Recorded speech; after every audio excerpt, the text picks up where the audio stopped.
이 다니엘 71회에 대해서 다들 아시죠? 이 다니엘 71회가 어떤 거냐면은 여기서 말하고 있는 71회 마지막째 1회, 그러니까 1회라는 것은 주를 얘기합니다. 한 주. 그래서 7일입니다. 한 주는 7일이잖아요. 그래서 이 다니엘에게 이 다니엘 71회의 해석을 다니엘에게 줍니다. 이 하루를 1년으로 계산을 해라라는 해석의 지침을 줍니다. 그래서 이 다니엘 71회는 총 며칠이 되냐면은 490일이 됩니다. 77에 49니까. 네. 그래서 그 490일을 1년으로 환산을 하면은 490년이 되는 거죠. 그래서 이것이 왜 논쟁이 되는지 좀 말씀을 드릴게요. 왜냐하면은 여기에 나와 있는 마지막 한 일회가 문제가 되기 때문에 그렇습니다. 마지막 남아있는 한 일회가 7년입니다. 7년. 그래서 이 한 일회를 갖다가 이 세대주의자들이 7년 대환란이다 라는 표현을 쓰고, 그 다음에 이 개혁주의를 주장하는 이 개혁주의 종말론자들은 7년이 어딨냐 세상에, 그런 7년 대환란이라는 성경에는 용어조차도 없다. 그리고 7년이라는 기간을 믿지도 않고 그 사람들은 해석도 안 합니다. 그래서 이 7년에 대한 해석이 종말론에 대해서 이 해석을 하는 아주 큰 구분점이 됩니다. 이것을 어떻게 해석을 하느냐에 따라서 7년이 있게 되고 7년이 없게 되고 이 성경의 여러 부분에 대해서 영향을 미치게 된다는 것이죠. 그래서 이 70일회를 잠깐 살펴보면은 하나님께서 이 다니엘에게 어떤 말씀을 주시냐면, 이 당시에 바벨론에 멸망을 당해서 이스라엘이 포로로 끌려갔습니다. 그래서 이제 이 다니엘이 기도를 하는 겁니다. 하나님, 70년이 되면은 우리가 회복이 된다고 주님께서 예언을 통해서 말씀하셨는데 이제 회복을 빨리 해 주십시오 라는 기도를 합니다. 그 기도에 대한 응답으로 이 다니엘서 9장 24절부터를 이렇게 주게 됩니다. 그래서 이 말씀을 한번 보면은, 하나님께서 너의 백성과 거룩한 도성, 예루살렘 도성을 얘기하는 거겠죠. 거룩한 도성에 이른 일에 70일에죠. 70일의 기한을 정하셨다. 이 기간이 지나가야 반역이 그치고 죄가 끝나고 속죄가 이루어지고 하나님이 영원한 의를 세우시고 환상에서 보인 것과 예언의 말씀을 이루시고 가장 거룩한 곳에 기름을 부으며 거룩하게 구별하실 것이다. 뭐를 구별할 것이냐면은 이 너의 백성과 이 거룩한 성을 구별할 것이라는 거죠. 그러니까 종말에 대해서 한마디로 예언을 한 겁니다. 종말에 대한 예언. 그러니까 다니엘의 그 시대부터 예수님이 오실 세상 종말까지를 71회로 정했다는 거예요. 그래서 중요한 것이 이겁니다. 그러므로 너는 다음과 같은 사실을 깨달아야 한다. 예루살렘을 보수하고 재건하라는 말씀이 내린 때부터 기름을 부어서 세운 왕이 오기까지는 7일회가 지날 것이다. 그리고 62일회 동안 예루살렘이 재건되면서 거리와 성곽이 완성될 것이나 그 기간은 괴로운 기간이 될 것이다.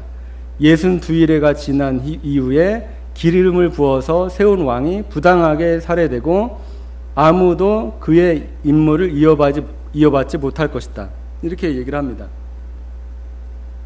그래서 이 모든 해석자들의 일치된 견해가 무엇이냐면요, 이 62일회가 지난 다음에 기름 부음을 받아서 세운 왕이 부당하게 살해되고 이것은 예수님을 얘기한다는 견해입니다. 이분은 예수님입니다. 아무도 그의 임무를 이어받지 못할 것이다 라고 이제 얘기를 하는 것이죠. 한 통치자의 군대가 침략해 들어와서 성읍과 성전을 파괴할 것이다. 좀 어디서 많이 들어본 그리고 익숙한 표현 같지 않습니까? 한 통치자의 군대가 들어와서 예루살렘 성읍과 그리고 예루살렘에 있는 성전을 파괴할 것이다. 이게 언제 이루어진 일입니까? 우리가 익히 알고 있는 서기 70년의 사건으로 알고 있죠. 이것도 해석이 거의 일치합니다. 서기 70년으로 거의 봅니다. 그 홍수에 침몰될 듯 성읍이 종말을 맞을 것이다. 피할 수 없는 전쟁이 끝까지 계속되어 성읍이 황폐하게 될 것이다. 이때 이 서기 70년의 고사작전을 통해서 예루살렘에 있는 사람들이 모두 기아 상태로 상당히 많이 죽고 나중에는 그 예루살렘과 이 성전이 다 무너지게 되는 것이죠. 그것에 대한 얘기를 하는 겁니다. 그러니까 지금 얘기하는 것이 다니엘에게 얘기하는 예언이 이겁니다. 이 바벨론으로부터 이 포로가 된 이스라엘 민족들이 돌아와서 예루살렘의 성전을 재건을 한다는 겁니다. 그래서 예루살렘을 보수하고 재건하라는 말씀이 내린 때부터 예언이 시작됩니다. 이 다니엘 70일에가. 그 다음에 여기 보면 7일에가 지나고 62일에가 지나면서 예루살렘이 재건이 되고 거리와 성곽이 완성이 된다. 그 다음에 62일에가 지난 다음에는 예수님이 오셔서 살해된다. 죽임을 당한다. 여기까지 모두 해석이 일치합니다. 그 다음에 한 통치자의 군대, 이게 이제 티투스 장군이죠. 예. 들어와서 성읍과 성전을 파괴한다. 이것도 모두 공통된 해석입니다. 근데 문제가 되는 해석이 뭐냐면은 27절입니다. 27절.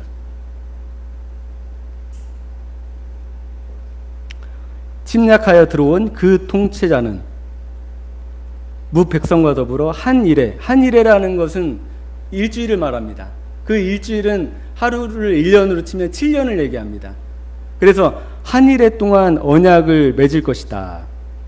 그리고 한 일의 절반이 지날 때에 그 통치자는 희생제사와 예물을 드리는 것을 금할 것이다. 그 대신에 성전의 가장 높은 곳에 흉측한 우상을 세울 것인데 그것을 거기에 세운 사람이 하나님이 정하신 끝날을 맞이할 때까지 그것이 거기에 서 있을 것이다.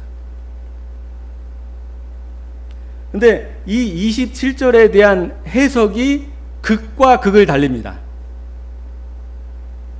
개혁주의에서는 여기에 나오는 그 통치자를 예수님으로 봅니다.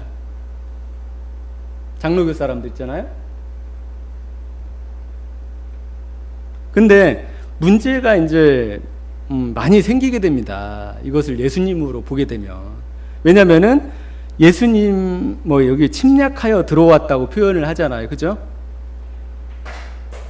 그리고 그 통치자라고 표현이 되는데 이 그 통치자를 이 장로교 사람들은 전통적으로 어떻게 해석하냐면 이게 예수님이다 라고 해석을 합니다. 근데 이 세대주의 사람들은 뭘로 해석하냐? 그 사람이 적그리스도다. 그러니까 여기에 이제 그 통치자가 그것을 세운 사람, 이 꼴이에요. 그러니까 여기에서 해석이 완전히 달라지는 겁니다. 그래서 이 7년 대환란이 어디에서 나온 사상이냐면은 이 다니엘서 9장 27절에서 나온 사상입니다. 근데 여기에서 이렇게 되죠. 그 통치자가 한 일해 동안에 굳은 언약을 맺을 것이다. 백성들과. 그리고 한 일의 반이 지나면, 그러니까 3년 반이 지나면 그 통치자는 희생 제사와 예물 드리는 일을 금할 것이다. 그러니까 이 개혁주의자들은 어떻게 해석을 하냐면요. 그 통치자는 예수님이고 그 예수님이 죽음으로 말미암아 희생 제사와 예물 드리는 일을 끝낸다는 얘기를 하는 겁니다. 라고 해석을 합니다. 근데 이 세대주의자들은 그 통치자는 적그리스도고 그 적그리스도가 실제 다시 세워진, 그러니까 마지막 7년, 그러니까 마지막 남은 7년 때 7년 동안에 이스라엘 백성과 언약을 맺고 그 절반의 희생 제사와 예물을 금지할 거다라고 적그리스도로 해석을 합니다. 그러니까 해석이 달라도 지금 너무 다르다는 거죠. 극과 극을 달립니다. 근데 이 문제는 뭐냐면은 이런 해석이죠. 봐보세요. 그렇게 해석이 될 수도 있습니다. 예를 들어서 7년 동안의 절반에 예수님 희생 제사와 예물을 금지시켰다. 예수님이 휘장을 가르셨잖아요. 예수님이 이제 그 모든 속죄를 다 이루셨잖아요. 그래서 그 모든 예언을 이루시고 이제 희생 제사가 필요 없게, 예물 드리는 일이 필요 없게 그렇게 만드셨다는 거예요. 근데 문제는 그 뒤에 구절이 문제라는 거죠. 근데 그가 그 대신에 성전의 가장 높은 곳에 흉측한 우상을 세운다는 거죠. 그러니까 이걸 예수님으로 해석을 하면 무슨 문제가 발생을 하냐면은 이 후반 구절에 이 해석에 심각한 문제가 발생하죠. 희생제물과 예물을 금하시는데 왜 우상을 세우시죠, 예수님이? 그리고 그것을 세운 사람이 하나님이 정하신 끝날을 맞이하게 될 거래요. 그리고 거기에 서 있는 우상이 그 끝날까지 서 있을 거다. 이렇게 얘기를 합니다. 그러니까 해석이 됩니까? 안 됩니까? 안 됩니다. 그리고 근데 이 세대주의에서는 그 통치자를 뭘로 봅니까? 마지막에 출현할 적그리스도. 아까 데살로니가 후서에서 말한 그 불법자, 자기를 가리켜 하나님이라고 할 것이다. 자기를 가리켜. 그 사람이 이스라엘 백성과 한일에 동안 7년 동안의 언약을 맺을 것이다. 그리고서 3년 반이 지날 때에 그들의 희생 제사와 예물을 금할 것이다. 라고 세대주의에서는 해석을 하는 겁니다. 그리고 그 적그리스도가 그 재건되는 성전 위에, 그러니까 성전의 가장 높은 곳에 흉측한 우상을 세울 것이다. 이렇게 얘기하고 있지 않습니까? 근데 예수님께서 희생 제사와 예물을 금지하는 것까지는 그럴싸하게 이렇게 해석을 할 수가 있습니다. 근데 그 뒷구절에 희생 제사와 예물을 금지하는 대신에 뭐를 세운다고요? 흉측한 우상을 세운다는, 이게 예수님으로 해석할 수 있냐? 라는데 아주 큰 문제가 있는 것이죠. 그래서 이것을 어떻게 해석을 하느냐? 자유주의자들은 그냥 이거는 영적인 의미다. 영적인 의미. 실제적으로 뭔가 일어나는 것이 아니다. 영해를 합니다. 왜냐하면은 해석이 어려워요.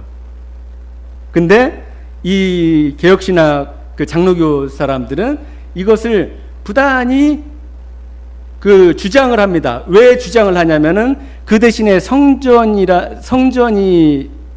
위에 가장 높은 곳에 흉측한 우상이 세워진다고 하잖아요. 이미 성전은 서기 70년에 없어졌는데 이 사람들은 뭐를 부인하냐면 이스라엘의 회복이라는 것을 절대적으로 부인합니다. 이스라엘은 이제 이 지구상에서 없어진 존재예요.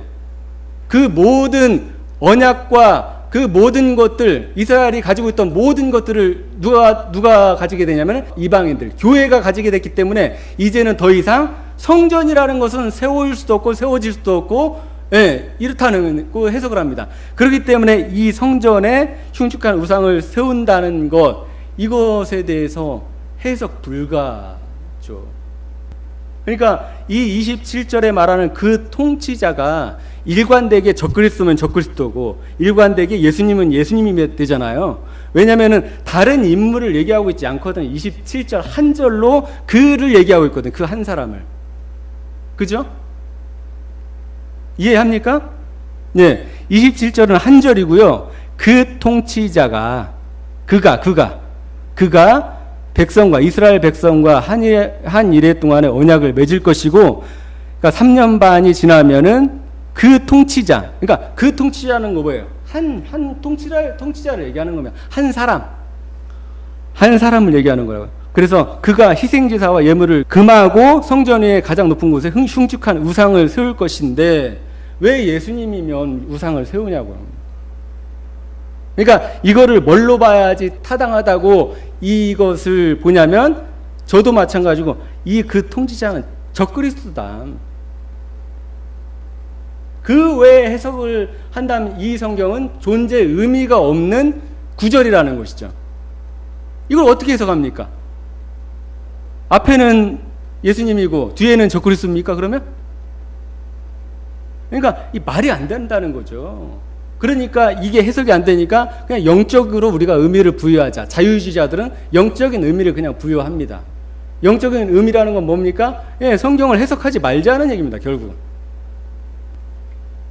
근데 27절에 보면 그것을 거기에 세운 사람이 하나님이 정하신 끝날까지, 끝날을 맞이할 거다.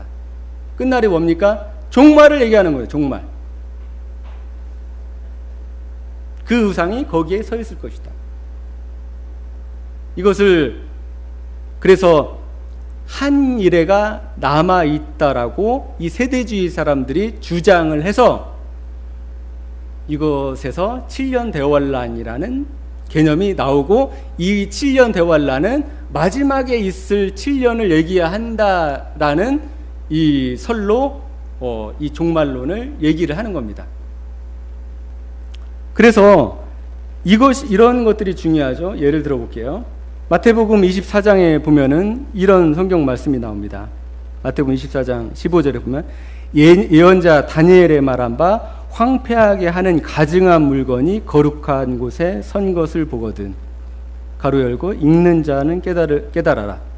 의미심장한 얘기를 가로를 쳐서 얘기를 하고 있죠. 왜 읽는 자는 깨달아라 하겠어요? 이게 그냥 단순한 문제면 이걸 표현을 해놓겠습니까?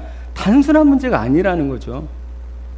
그 다음에 마가복음 13장 보면 황폐하게 하는 가증한 물건이 서지 못한 선 것을 보거든. 읽는다는 깨달으라. 그러니까 마가복음과 마태복음은 병행 본문입니다. 병행 본문. 동일한 내용을 얘기를 하고 있는 거예요. 그러니까 여기에서 누구를 얘기하고 있습니까? 선지자? 다니엘. 그래서 이 마태복음 24장을 이 개혁주의자들은 해석 불가합니다. 서기 70년으로 거의 해석을 합니다.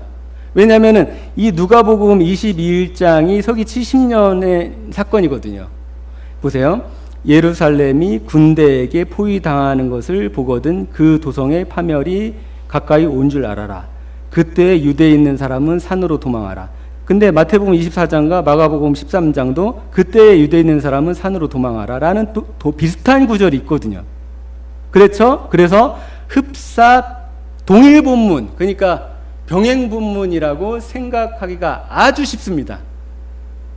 하지만은 누가복음 21장 예루살렘이 군대들에게 포위하는 것을 보거든, 이 성경 구절은 서기 70년에 일어난 사건이라는 해석은 모두 공통적인 해석, 모두 인정하는 해석입니다.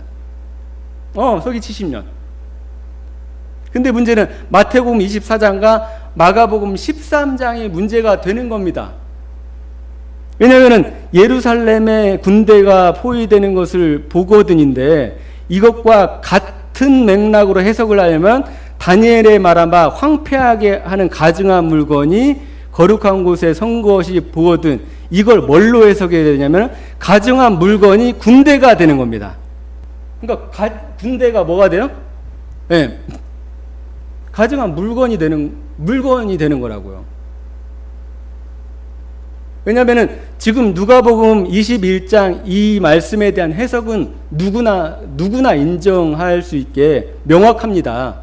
서기 70년에 예루살렘의 멸망, 군대들이 에워싸서 고사닥신을 벌이고 모든 사람들이 기아로 죽고, 그 다음에 성전까지 불타서, 그 다음에 이스라엘 민족들이 모두 이방으로 포로로 잡혀가면, 여기 보세요. 24절 보면은 그들은 칼날에 쓰러지고 뭇 이방 나라에 포로로 잡혀갈 것이요. 이것이 언제 일입니까? 예, 서기 70년의 일이거든요. 그 다음에 예루살렘은 이방 사람들의 때가 차기까지 이방 사람들에게 짓밟힐 것이다.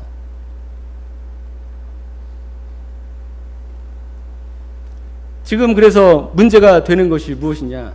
마태복음 24장과 마가복음 13장이 뭘 얘기하고 있냐면 다니엘의 예언을 얘기하고 있다는 것이죠. 근데 이 예언을 해석할 수가 없다는 것이죠. 그래서 개혁주의자들은 이것이 멸망에 가증하게 한 거룩한 곳에 선 것을 이 군대로 봅니다. 군대로 억지 해석을 합니다. 하지만은 이 텍스트부터 틀리지 않습니까? 그잖아요. 다시 전장으로 한번 가보겠습니다. 봐보세요. 이 한 통치자의 군대가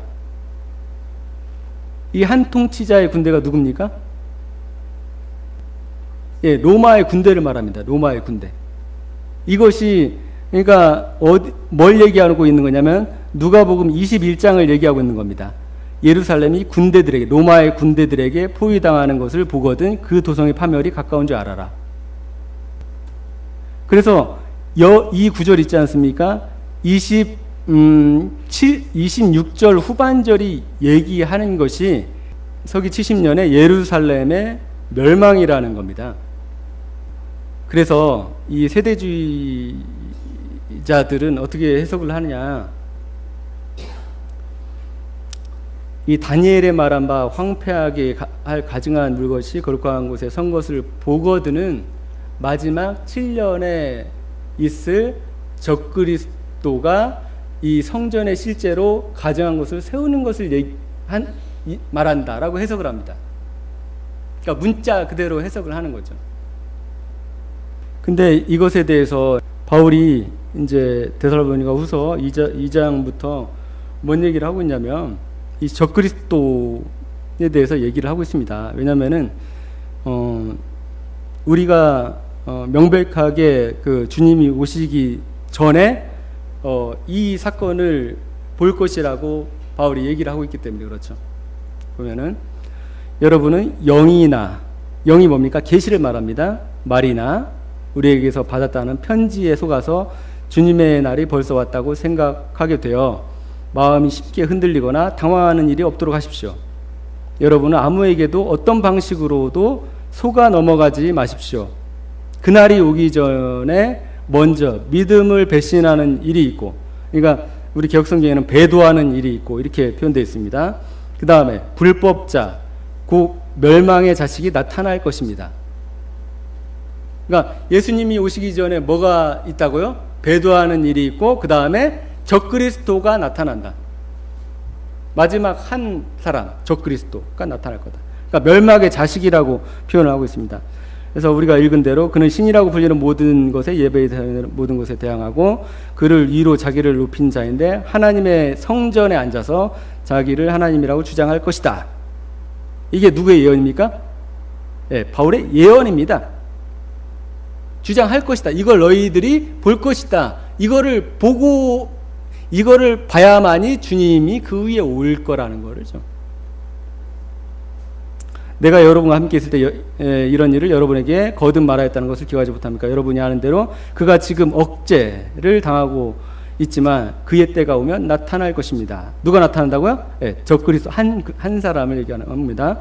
7절 불법의 비밀이 벌써 작동하고 있습니다. 다만 억제하는 분이 물러나실 때까지는 그것을 억제하실 것입니다.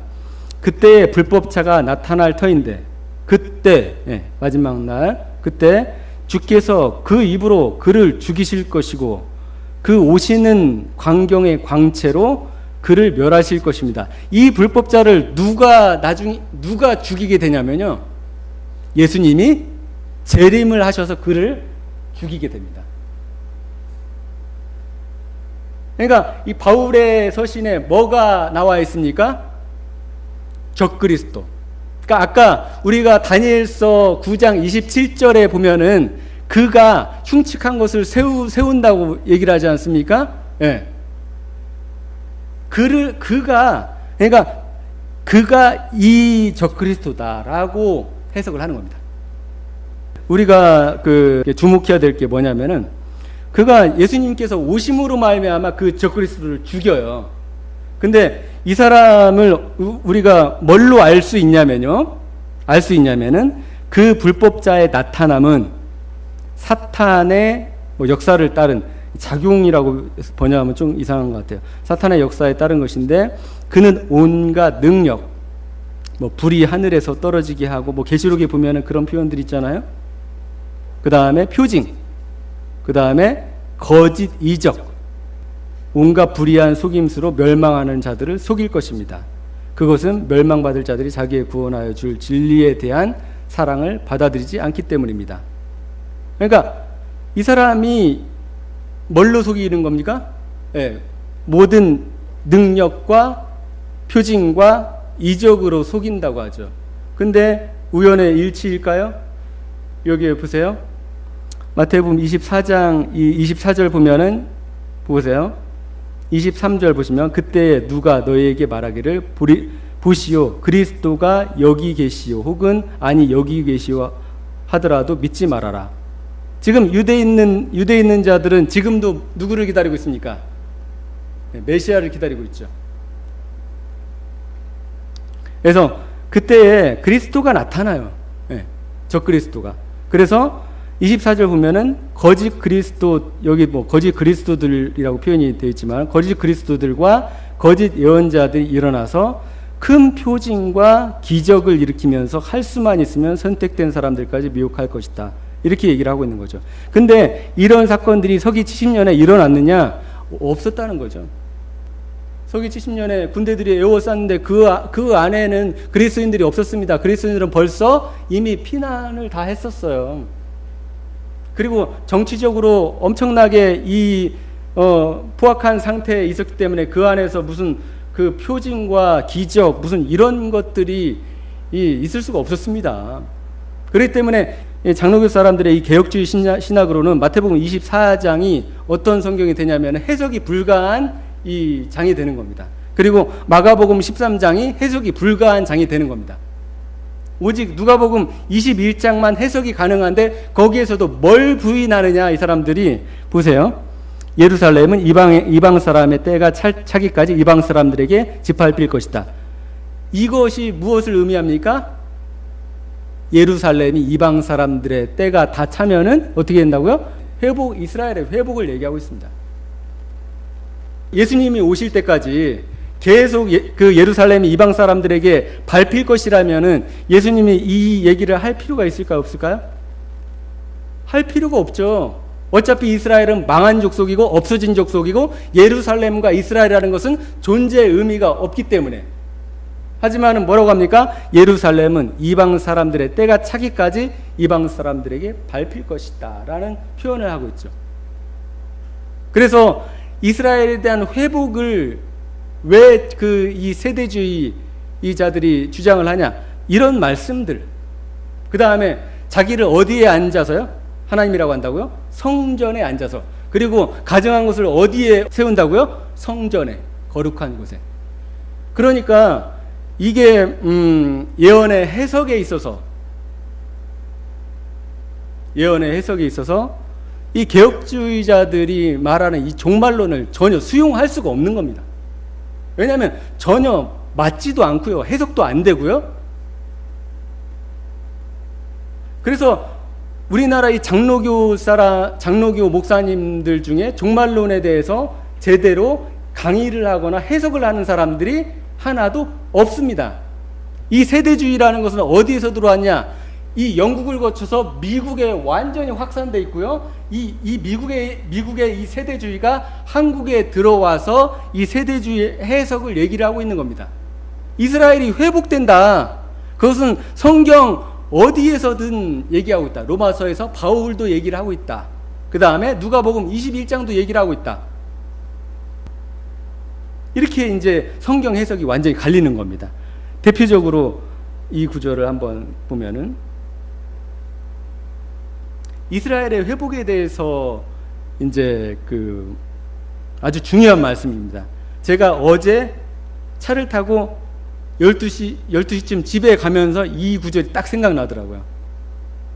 사도행전 1장 3절부터 보면은 예수께서 고난을 받으신 후 자기가 살아계심을 여러 가지 증거로 나타내셨습니다.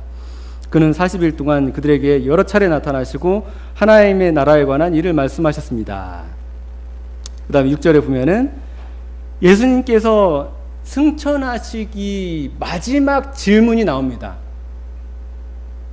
사도들이 예수님께 물었던 마지막 질문, 그게 뭔지 아세요? 보세요. 주님께서 이스라엘에게 나라를 되찾아 주실 때가 바로 지금입니까? 개역성경 볼게요. 주께서 이스라엘 나라를 회복하심이 이때니까.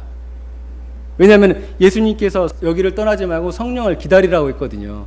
예수님께서 승천하기 마지막 질문입니다. 이게 뭐에 대한 회복을 얘기하고 있어요? 이스라엘에 대한 회복을 질문하고 있습니다. 근데 만약에 이스라엘에 대한 회복이 영원히 없어진 거고 이제 교회가 이스라엘을 대체해서 이스라엘이라는 존재 그리고 나라라는 것은 아무 의미가 없어졌다면 예수님은 여기에 대해서 아무런 말씀도 하지 않으셨을 거고 이 사도행전은 이 구절이 들어가지 않았을 겁니다. 근데 예수님이 뭐라고 말씀하시냐면은 7절에 예수께서 그들에게 말씀하셨다. 때나 시기는 아버지께서 아버지의 권한으로 정하신 것이니. 어떤 때요? 이스라엘을 회복하실 때와 시. 그러니까 결국은 예수님께서 뭘 말씀하시고 있는 겁니까? 이스라엘의 회복을 말씀을 하고 계시는 거죠. 이스라엘의 회복을. 그렇지 않습니까? 근데 이 개혁주의자들, 장로교 사람들은 이 이스라엘을 회복하심이 어느 때까지니까 이 구절을 뭘로 표현하냐? 이거 이스라엘은 교회야. 실제 이스라엘 나라를 얘기하는 것이 아니야. 라고 해석을 합니다. 그래서 문제가 생기는 겁니다. 성경 해석에서 무엇이 발생하냐면은 그러니까 도미노 현상이 발생하는 겁니다. 성경 해석을 하나 딱 잘못했더니 어디까지 이어지냐? 계시록까지 다, 다니엘서까지 모든 것이 다 이어집니다. 그리고 사도행전 1장 이 초반절부터 그 다음에 아까 마태복음 24장, 로마서, 그러니까 모든 성경에 대해 영향을 미치게 되는 거죠. 그러니까 결국은 이 개혁주의 장로교회의 이 신학과 이 세대주의가 바라보는 이 관점이 딱 하나입니다. 뭔지 아세요? 이스라엘을 실제 이스라엘로 볼 거냐 안 볼 거냐에 대한 거예요. 그 하나가 뭘 만드냐? 모든 성경 해석을 다 가르게 합니다. 그 하나가.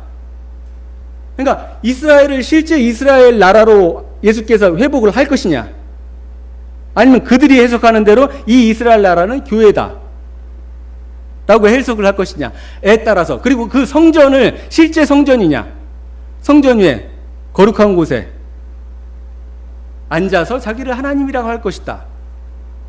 그 성전이 실제 성전이냐 아니면은 그냥 영해냐, 영적인 의미냐. 하지만은 설득력 있는 이 종말론의 이 관점은 무엇이겠어요? 네, 이 세대주의적 관점이 설득력이 있다는 것이죠. 왜냐하면은 이 개혁주의 관점으로 이스라엘을 이스라엘로 보지 않고, 그 다음에 예수님이 말씀하신 제자들, 사도들이 얘기한 이스라엘 회복을 이스라엘로 회복으로 보지 않으면 어떤 일이 생기냐? 성경의 해석이 하나도 되지 않습니다. 엉망진창이 됩니다. 아무것도 해석이 안 됩니다. 계시록은 해석이 불가한 책이 됩니다. 그래서 이게 심각한 문제가 있다는 거죠. 이 개혁주의 신학과 이 세대주의 신학에 아주 큰 문제가 있는 겁니다. 그래서 우리가 그냥 단순히 말해서 개혁주의와 세대주의를 얘기하고 있지만은 저는 뭐라고 했습니까? 세대주의의 장점이 있고 개혁주의의 장점이 있다고 했죠. 그러니까 어떤 관점을 떠나서 성경이 말하는 것을 우리가 취해야 한다. 그러지 않으면은 성경은 우리에게 완전히 닫혀진 책, 해석이 불가한 책, 그 다음에 영적으로만 해석해야 되는 책, 영적으로 해석하면 10사람이 해석하면 10사람 해석이 다 틀리는 책이 됩니다. 그러면은 성도들한테 아무런 유익을 줄 수 없습니다. 그래서 뭐에 빠지게 됩니까? 이단에 그냥 쑥쑥 빠지게 됩니다. 왜냐하면 계시록에 대해서 한 번도 해석을 안 해줬는데 다 해석해 주거든요. 그래서 우리가 성경을 있는 그대로 해석해야 되는, 아까 보면은 어떤 사람들이 예언의 말씀에 대해서 잘못 해석해서 스스로 파멸에 이른다고 얘기를 했지 않습니까? 스스로 파멸에 이르진 않을지라도 이 예언의 말씀들이 잘못 해석됐을 때 우리에게 어떤 걸 주어집니까? 우리에게 이 성경이라는 것은 크게 의미가 없어지게 된다는 거죠. 저건 해석 불가. 마태복음 24장 해석 불가. 누가복음 21장 서기 70년 이것만 해석 가능하고 이방인의 때가 차기까지 이건 해석 불가. 그 다음에 로마서에 나오는 9, 10, 10장에 나오는 이스라엘 백성을 버리셨느냐? 그럴 수 없느니라고 말하는 것들. 그러니까 수많은 성경에서 나오는 이 예언과 이 계시들에 대해서 의미 없게 되는 거죠. 해석이 불가하게 되는 겁니다. 그래서 성경은 우리에게 아무런 유익을 주지 못하게 되는 겁니다. 그래서 이러한 것들에 대해서 오늘 다 다루지 못하고 여기까지만 다루겠는데